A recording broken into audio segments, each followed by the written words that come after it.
Para este procedimento será necessário contar com linha de nylon, colher de pedreiro, lápis de carpinteiro, régua de alumínio, nível de bolha, trena, esquadro, nível de mangueira, prumo, serra mármore, cortador de vidia manual, torquês, desempenadeira de aço denteada, desempenadeira emborrachada, martelo de borracha, vassoura de pelo, vassoura de piaçaba, pano e esponja. É preciso usar capacete, óculos de segurança, botas, protetor auricular, máscara, luvas de borracha.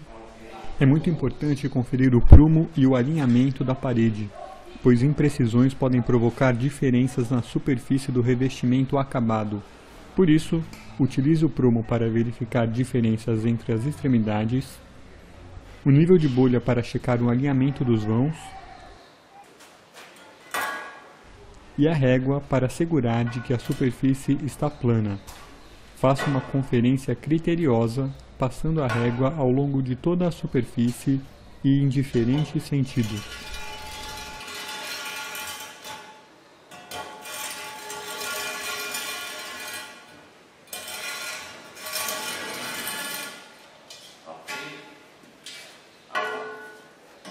Risque o chapisco com a ponta da colher de pedreiro para ver se não esfarela e bata de leve na superfície à busca de sons ocos, que revelam destacamentos que precisam ser corrigidos. Confira se a profundidade de pontos elétricos e hidráulicos permite a inserção de uma chapa de cerâmica. Se não houver um projeto de assentamento, é importante simular o posicionamento das chapas para reduzir a quantidade de recortes. Em uma bancada, monte um gabarito com o auxílio da régua e do esquadro. De um lado, posicione as cerâmicas na horizontal e de outro na vertical, usando os espaçadores. Com o lápis, marque a posição das chapas na régua. Agora você já sabe exatamente em que ponto começaria e terminaria cada chapa ao assentar nos sentidos horizontal e vertical. Fica fácil visualizar como seriam os recortes e assim evitar aqueles que resultariam em pedaços muito pequenos e, portanto, difíceis de assentar.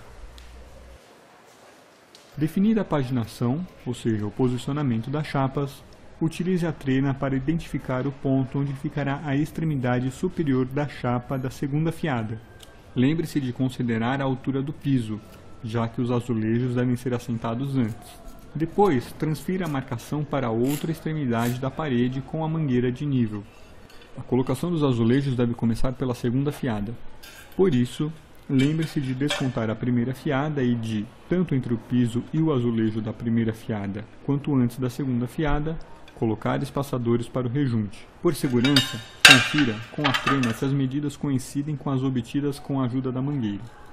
A partir da marcação da segunda fiada, estique uma linha de nylon de um ponto ao outro que servirá de referência para posicionamento da régua de apoio da fiada.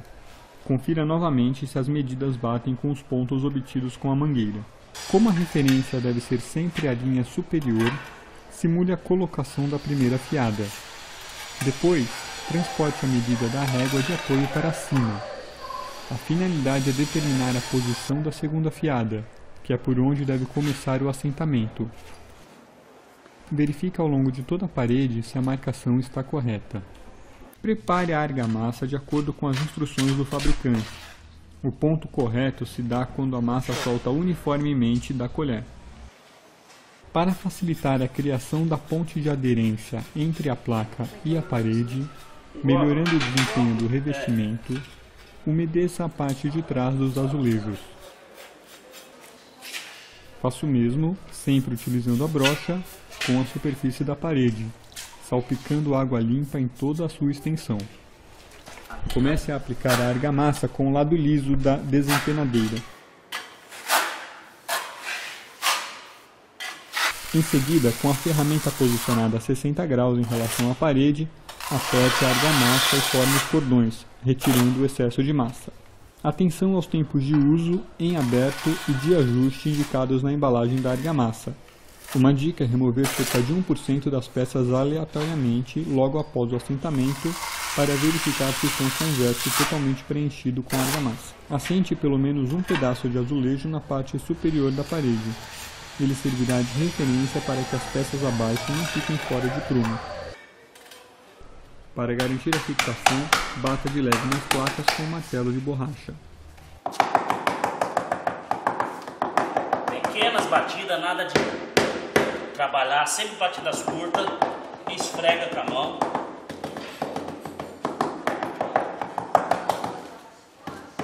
O último eu deixei porque é um recorte. Agora eu vou espaçar. Conforme assentar as chapas, posicione os espaçadores. Os espaçadores ajudam a respeitar os vãos entre as placas, onde será aplicado o rejunte. Ao colocar pelo menos 2 ao longo da extremidade de cada placa, o alinhamento delas também fica garantido. Os ajustes precisam ser feitos imediatamente, respeitando a linha de referência.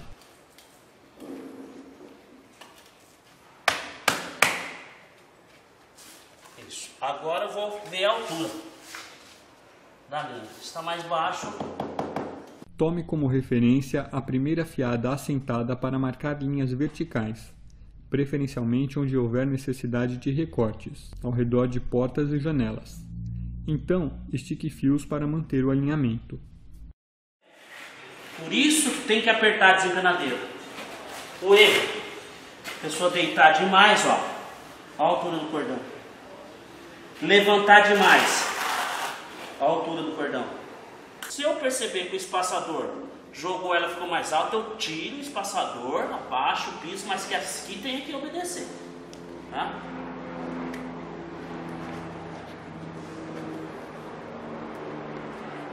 Ah lá, fechou, não fechou? Com o lápis, marque as peças que precisam ser cortadas. Lembre-se de, ao posicionar as peças, descontar o espaço para rejunte com os espaçadores. Para saber a posição do corte, marque na extremidade da placa o trecho que a caixinha de elétrica ocupará. Depois, já na bancada de trabalho e com o uso do esquadro, risque as linhas ao longo da superfície da placa. Elas irão se cruzar no ponto que deverá ser cortado.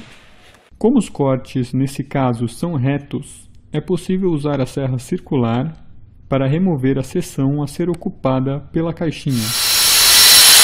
Para determinar o ponto de hidráulica, siga os mesmos procedimentos, marcando as extremidades da placa de cerâmica e usando o esquadro para determinar o ponto exato do corte. Sempre colocando em cima da risca, nunca fazendo isso aqui, ó, passando esse bico não, tá? Esse de lado certo, tá?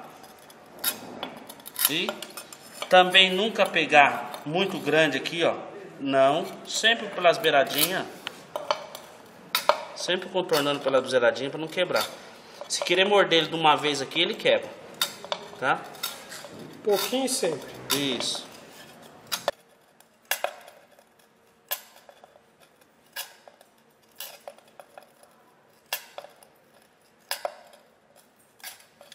Antes de assentar as peças recortadas, confira se serão necessários ajustes, posicionando a chapa no ponto de assentamento. A aplicação da argamassa nesses pontos deve ser feita da forma convencional, com uso das partes lisa e depois da parte denteada da desempenadeira para a formação dos cordões. Ao assentar, não esqueça dos espaçadores e também de utilizar o martelo de borracha para evitar vazios entre o revestimento e a parede. Nunca deixe a argamassa colada sobre os azulejos de um dia para o outro, pois o acabamento do revestimento pode ser prejudicado, com perda de brilho. Para limpar, utilize a esponja e a vassoura de piaçaba. Aguarde o tempo recomendado pelo fabricante antes de começar a rejuntar. Nos cantos, sempre passar em diagonal, para poder encher. Para o acabamento, faça movimentos circulares ao passar a esponja umedecida nos vãos. E ele não pode ficar reto. Ele tem que ficar um pouquinho ondulado para que ele possa trabalhar.